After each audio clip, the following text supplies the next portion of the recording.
Hey, what's going on, everybody? It's Not Your Average Josh back here for another movie review, and today I am here to review the new movie Marlowe, starring Liam Neeson. The new LA noir type detective story takes place in 1939 in the Hollywood area. Before I get into my review, I do want to say I appreciate anyone who's watching this right now. You can leave a like, leave a comment. I love to hear your thoughts on any of the movies I talk about. If this is your first time watching any of my videos, you can hit that subscribe button. That's very much appreciated as well. You can follow me on TikTok. You can add me on Snapchat, where I will post content similar to this. But for the most part, my content will be here on this YouTube, Not Your Average Josh. But let's get into the review of Marlowe. Marlowe was directed by Neil Jordan, and the screenplay was by William Monahan. In late 1930s Bay City in the Hollywood area, a brooding, down-on-his-luck detective, played by Liam Neeson, is hired to find the ex-lover of a glamorous heiress, Claire Cavendish, played by Diane Kruger. Now, I didn't know much about this movie going into it. Honestly, don't even think I saw a trailer for this. I just happened to look and see that it was playing, and so I said, hey, Liam Neeson in a new movie, a movie where he's a detective, that sounds very interesting.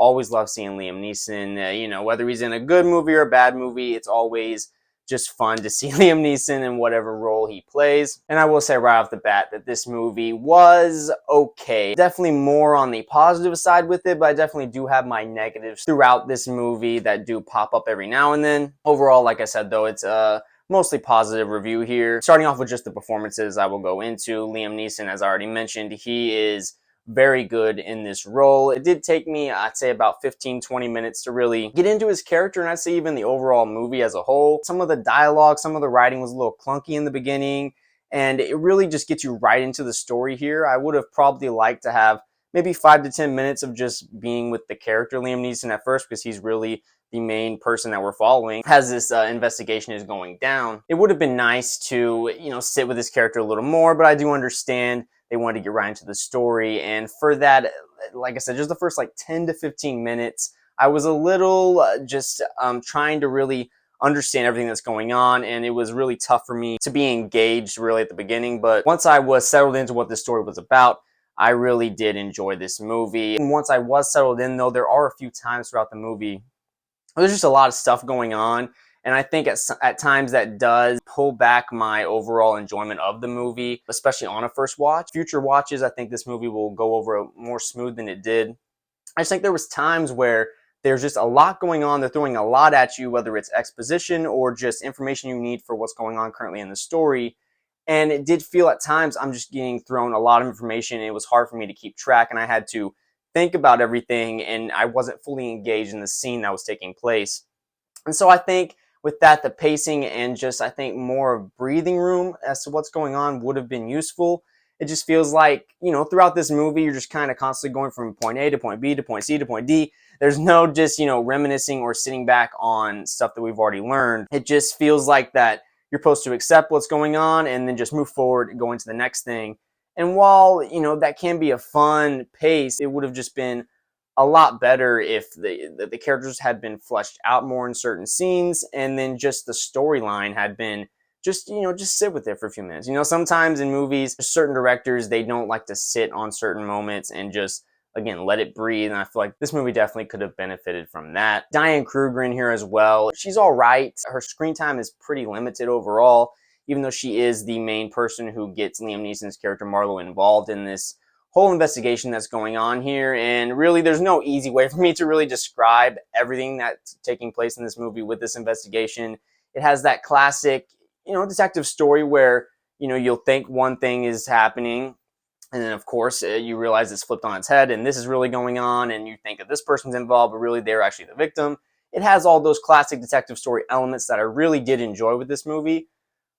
But again, I think it would have all worked more if this movie had just breathed a little bit more. That's really what I just keep going back to. I'm probably going to sound like a broken record with it. That was kind of my main criticism with this movie. Jessica Lange is in this movie. She's obviously had a number of great performances over her career. She was all right as well. Not her best performance.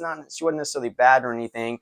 But I thought there was times where I was a little confused at where her character was coming from. As the movie gets near the end, you start to realize, okay, this is what's going on. Adewale Akinnuoye Agbaji, I'm sorry if I butchered that name. He played Cedric in this movie, the car driver for Alan Cumming, who I thought was also really good in this movie. Performances as a whole were all well enough. They were fine. Nothing, no one really blew me away. Liam Neeson, I think, was probably the best performer out of this movie. He was really the person that got the most screen time in this. We're really sitting with him the most. So it does make sense that his character I did find more favorably and just likable more than any of the other characters in this movie. There even is some scenes with him where the writing and the dialogue just could have been better, you know, just some small moments within scenes where I thought you could have done this maybe differently and it would have maybe flowed better within this scene, or you know, just lines of dialogue that didn't necessarily make sense, felt kind of shoehorned in because it's a, you know, movie line. They felt like it needed maybe to sound better when you could have just made it sound more naturally. There's plenty of stuff like that that are very, you know, more personal critiques, I guess you'd say, not necessarily something that's objectively wrong with the movie. Francois Arnaud, who plays Nico Peterson, is a character along with Diane Kruger, who is really a central part of this movie, but he really has very limited screen time. Again, we're really following Liam Neeson in this. At times, that did cause a disconnect with just the overall story. Like, I was very interested in Liam Neeson and how the way that he was investigating the story here. And as things were uncovered, when I knew exactly what was going on, it was very interesting, but I thought there was just this certain disconnect with the story as a whole. I just didn't necessarily have a care for what actually happened within this. You know, there's death and there's drugs and there's different types of stuff that is involved with this investigation. I just didn't have that care for what actually happened as I thought I should have. You know, a story being centralized on this one central investigation and this detective story, I would have wanted to care more about it, and I just didn't. The main thing that's probably going to get me back to watching this movie again is Liam Neeson, just seeing him on screen, even though it wasn't his best performance. But honestly, I don't really have much else to add. The story as a whole was fine. It was, you know, if you love detective stories, if you're a sucker for especially LA noir, the time period of any like old Hollywood, which I am a sucker for, that's really what kept me the most engaged in this movie, along with just seeing Liam Neeson be a detective, was really cool. Also cool to just see him in another time period around the same time that he did Schindler's List, because he was just so good in Schindler's List, and it's interesting to see him on the opposite side of the world with a completely different set of circumstances, different character. It's just kind of cool to see him play this same time period, really, with two completely different characters, different stories. I thought that was fun. And overall, it's more of those few personal favorabilities that I have. Like I said, loving old Hollywood content. I'm a sucker for good detective stories. And Liam Neeson, it's just fun to see him on the screen.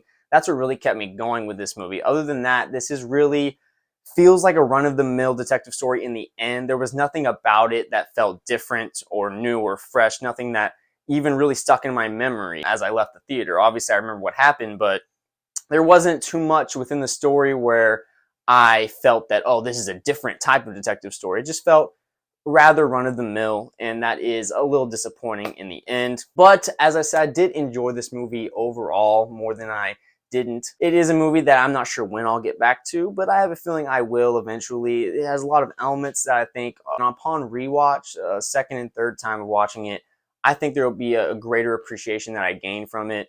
But overall, this movie was just fine. Not a world beater. I would overall give this a recommendation, though. I think, especially if you're into these type of detective stories, or just, you know, Liam Neeson, old Hollywood, any of those elements just stick out to you immediately. You want to go see this, I would say definitely go. If you're on the edge, not necessarily knowing if you want to go, I say just, you know, whatever you decide. I don't love this movie. I don't hate it. I'm just really more on the slider end of the positive side, I guess you'd say. I'm going to give Marlowe a 6 out of 10. Still fun to see a good detective story in the theaters overall. I think this was well done enough to where I had a good time with it. Definitely could have been better. There's definitely plenty of improvements to be had with this movie that I mentioned before. But overall, I did have a good time at the theater. Hit that like button, hit that comment button. If this is your first time watching any of my videos, hit that subscribe button. That is very much appreciated. Appreciate any support that I do get. You can follow me on TikTok. You can have me on Snapchat, where I'll post content similar to this. But for the most part, my content will be here on this YouTube, Not Your Average Josh. I'll be looking for more videos very soon, and I will talk to you guys later.